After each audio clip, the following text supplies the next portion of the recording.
جانے رحمت لاکھوں سلام شمع بز میں ہدایت.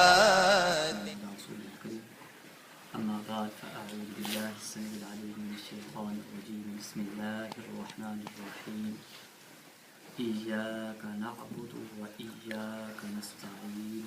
صدق الله العلي العظيم. الصلاة والسلام عليك يا سيدي يا رسول الله. الصلاة والسلام عليك يا سيدي يا حبيب الله. الصلاة والسلام عليك يا سيدي يا شفيع المذنبين. الصلاة والسلام عليك يا محبوب رب العالمين. الحمدللہ آج ہماری سورۃ فاتحہ کی چوتھی آیت کی تفسیر ہے. Today our commentary of the Quran is ayah number 4 from Surah Al-Fatiha, which is إِيَّاكَ نَعْبُدُ وَإِيَّاكَ نَسْتَعِينُ, that we worship only you. In this ayah, Allah subhanahu wa ta'ala told us about the worship. We always listen the word Ubadah کہ ہمیں عبادت کرنی چاہیے. ہم اللہ کی عبادت کرتے ہیں. And if we check the books,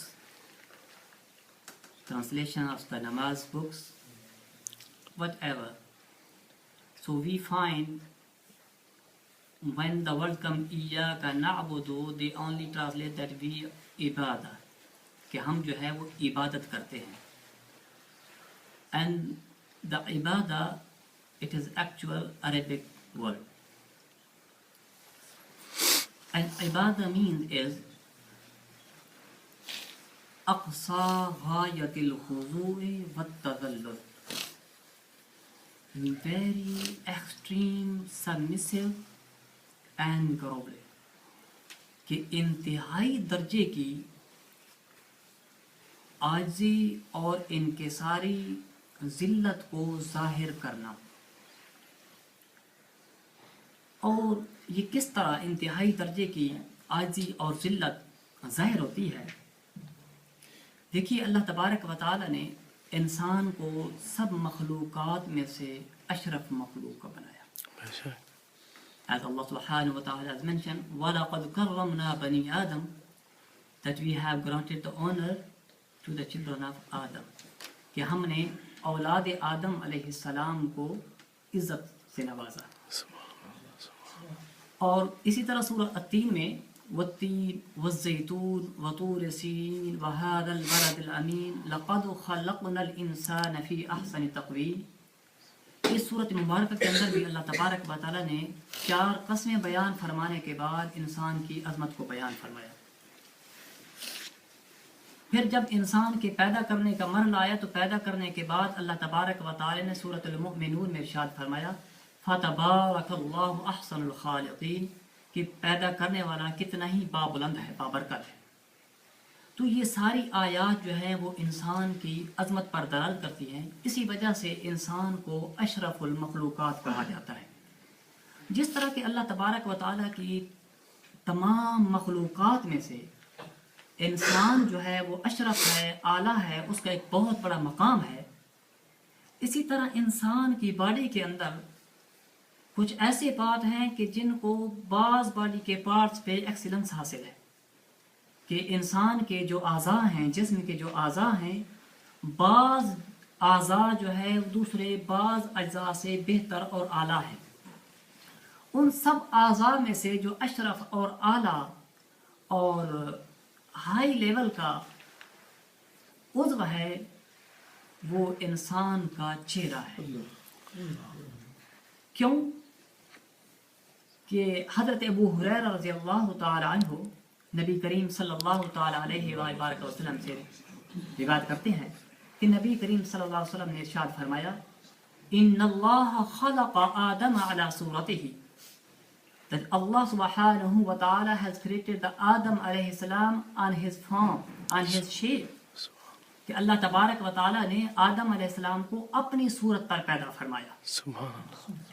اور اسی وجہ سے ایک دوسری حدیث شریف میں ہے, حضور سید عالم صلی اللہ تعالیٰ علیہ وآلہ وسلم نے ارشاد فرمایا, اذا ضرب احدکم فلیجتنب الوجہ فإن اللہ خلق آدم علی صورته. اور ایک دوسری بات میں ہے, اذا قاتل احدکم فلیجتنب الوجہ فإن اللہ خلق آدم علی صورته, کہ جب تم کسی کو مارو تو چہرے پر مارنے سے بچو, کیونکہ اللہ تبارک و تعالی نے انسان کو آدم علیہ السلام کو اپنی صورت پر پیدا فرمایا. سبحان اللہ. اور ایک روایت میں اذا قاتل احدکم, کہ اگر تمہاری کسی نن مسلم کے ساتھ لڑائی ہو رہی ہے تو اس کو بھی چہرے پر مارنے سے بچو.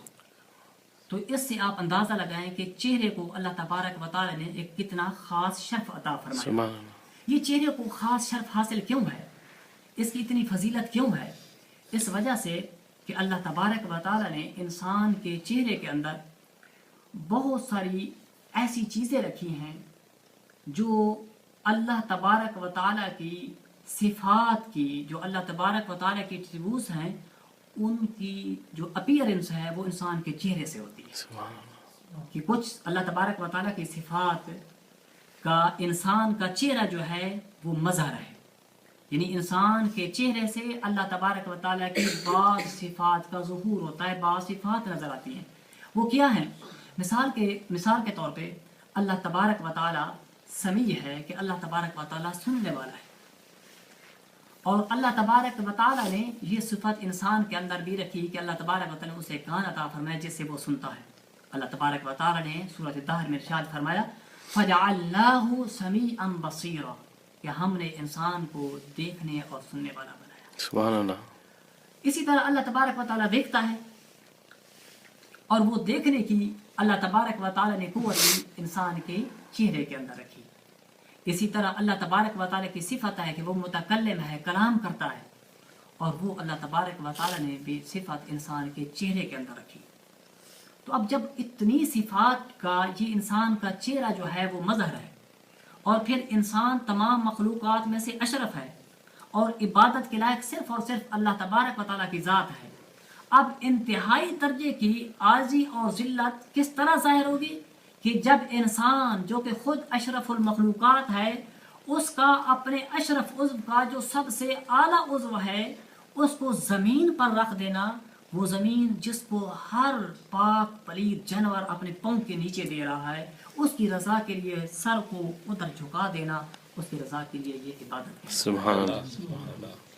اور پھر ہم عام طور پہ یہ سمجھتے ہیں کہ عبادت کا مطلب صرف یہ ہے کہ ہم نے نماز پڑھ لی, روزہ رکھ لیا, حج کر لی, زکوٰۃ دے دی, بس یہ جو ہے عبادات ہے. بلکہ ایسی بات نہیں ہے. عبادت کے میننگ میں بہت وسعت ہے. It has very vast meaning. ہر کام, ہر جائز کام جو اللہ اور اس کے رسول صلی اللہ تعالی علیہ وآلہ وسلم کی رضا کے لیے کیا جائے وہ عبادت کہلاتا ہے.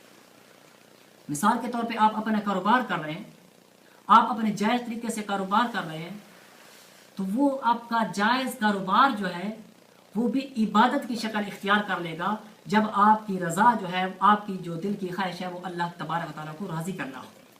اسی وجہ سے حضور سید عالم صلی اللہ تعالیٰ علیہ وآلہ وسلم نے ارشاد فرمایا, الکاسب حبیب اللہ, کہ اپنے ہاتھ سے کمائی کرنے والا اللہ کا دوست ہے. سبحان اللہ. اور پھر اگر کوئی شخص اپنی اولاد کی خاطر, اپنی اولاد کو پالنے کے لیے, اس وجہ سے کہ مجھے اللہ تبارک و تعالیٰ کا حکم ہے کہ میں نے اپنی اولاد کی صحیح تربیت کرنی ہے, تو اولاد کی تربیت کرنا بھی انسان کا عبادت بن جائے. سبحان اللہ. سبحان اللہ. اب دیکھیں, جس زاویے سے, جس اینگل سے بھی آپ دیکھیں, اگر آپ ہر جائز کام میں اللہ اور اس کے رسول صلی اللہ تعالیٰ علیہ وآلہ وسلم کی رضا کو شامل کر لیں گے تو آپ کا ہر جائز کام جو ہے وہ عبادت بن جائے. سبحان اللہ. دعا فرمائیں کہ اللہ رب العزت ہم سب کو اپنے عبادت کے لیے مخصوص فرما لے اور ہمیں اپنی عبادت کے اندر ذوق شوق خشوع و خضوع نصیب جانے رحمت لاکھوں سلام شمع بز میں ہدایت لاکھوں سلام